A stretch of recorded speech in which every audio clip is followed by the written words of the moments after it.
How old are you, and what milestones have you given yourself? I'm 31. Amazing, isn't it? I mean, you've created an amazing, primer of an institution.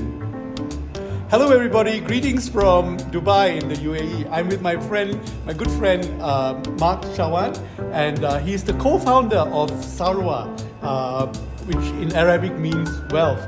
Mark, I can't wait to get down to a conversation with you to find out where you are with Sarwa. Let's do it. Let's do it.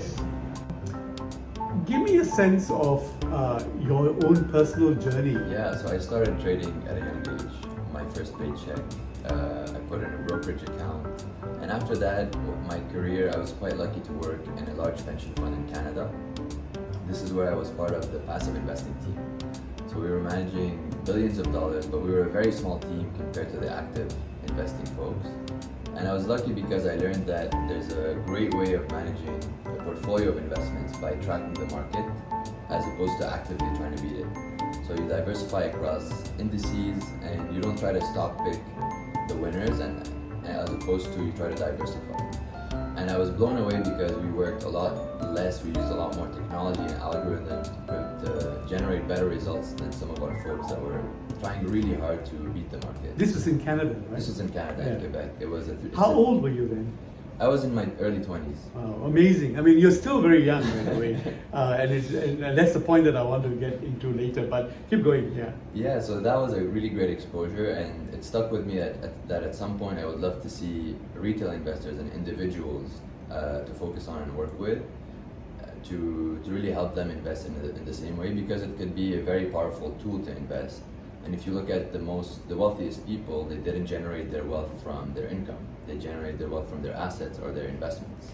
So that idea stayed with me. I continued into management consulting at Accenture for a bit.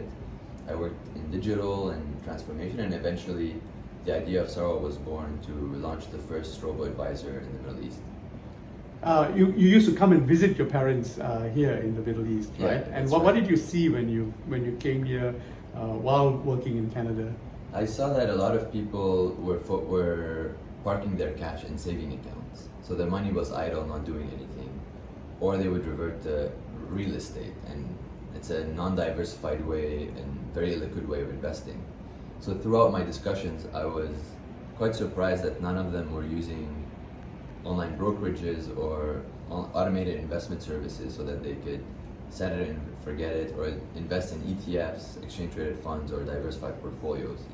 So the minimums were very high, the fees were quite high, and no one was really tackling that issue for the mass affluent. So anyone that's a high earner, there's a name for that actually, the Henrys, high earner, not rich yet. Okay. So that's a segment that I saw a lot of the people I would meet here were very ambitious, career-driven, people that moved to Dubai or Arabs that are from here. And we came here, and became the first fintech to be licensed in the Middle East here in Dubai to solve that issue of getting people invested. Who are your investors and what is it that you sold them? We sold them on the mission and that everyone should be an investor and that we can create wealth by helping them put their money to work.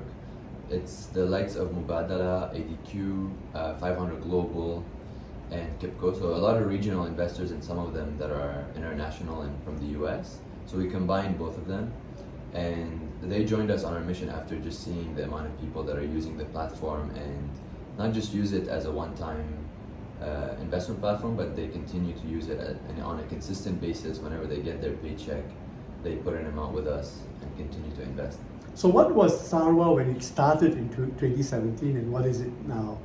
When we started, we were a robot. And what will it be, in the future? In the future, where are you taking it? Yes. Yeah, I mean, if we see where it is today, I think we would have been shocked to have pivoted so much, because initially our vision was to do one thing really well and stick to wealth management.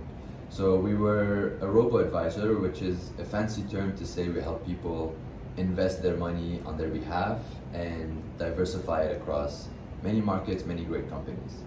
And we would always tell people to diversify, to avoid stock picking, and just stick to this discipline of tracking the market, which is how I learned to invest in my career.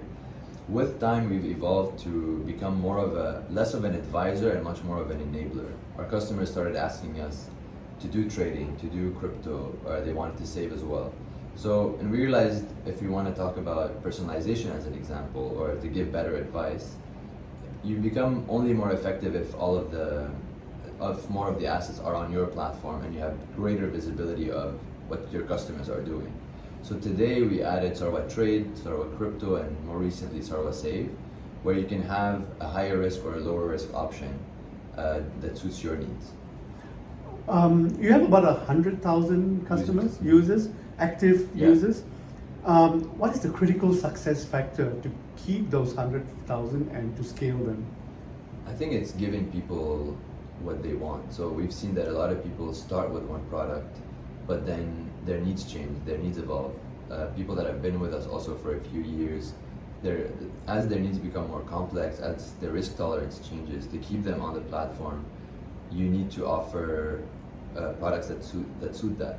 So this was a lot of our take on adding additional products so that people continue to be happy. And we're not done just there. We're constantly asking for feedback to know what to add and the sequence with which to add the right products. Now, I'm sure you have. I mean, you're almost like a distributor of products, from the originators. You don't make money from the originators. You try to keep yourself as independent as possible. That's right. How do you do that? There's always a temptation that an insurance company will come up and say, we'll prepay you your commissions for the next 10 years. And you've said no to that. Yeah, exactly. We've said no. I think it comes down to values and how we're going to build trust. Trust is one of our values.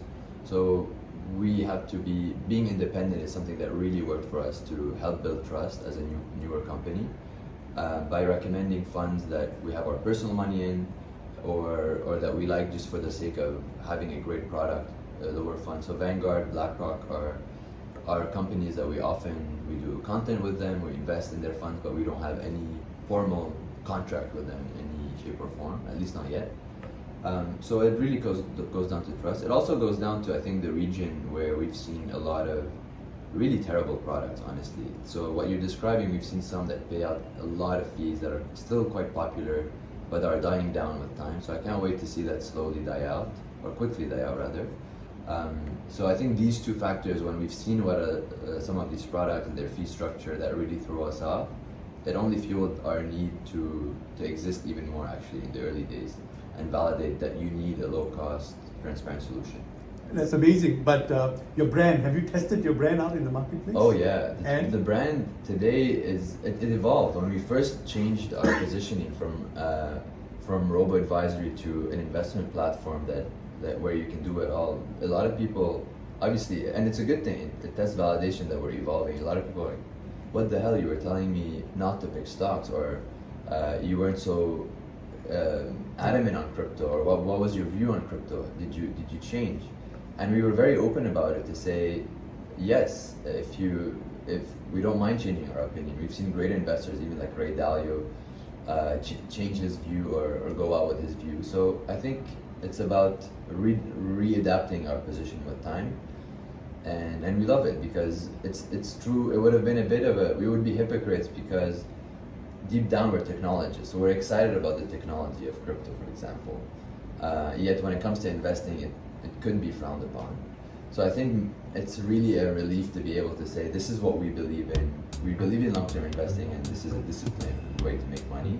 But if you want a higher risk appetite, if you want to get into the other ways of investing, you can also do that with Sarwa. So it's a much more fulfilling platform and mission. Thank you very much for speaking to me today, Mark, and all the very best to Sarwa, which in Arabic means Well. wealth.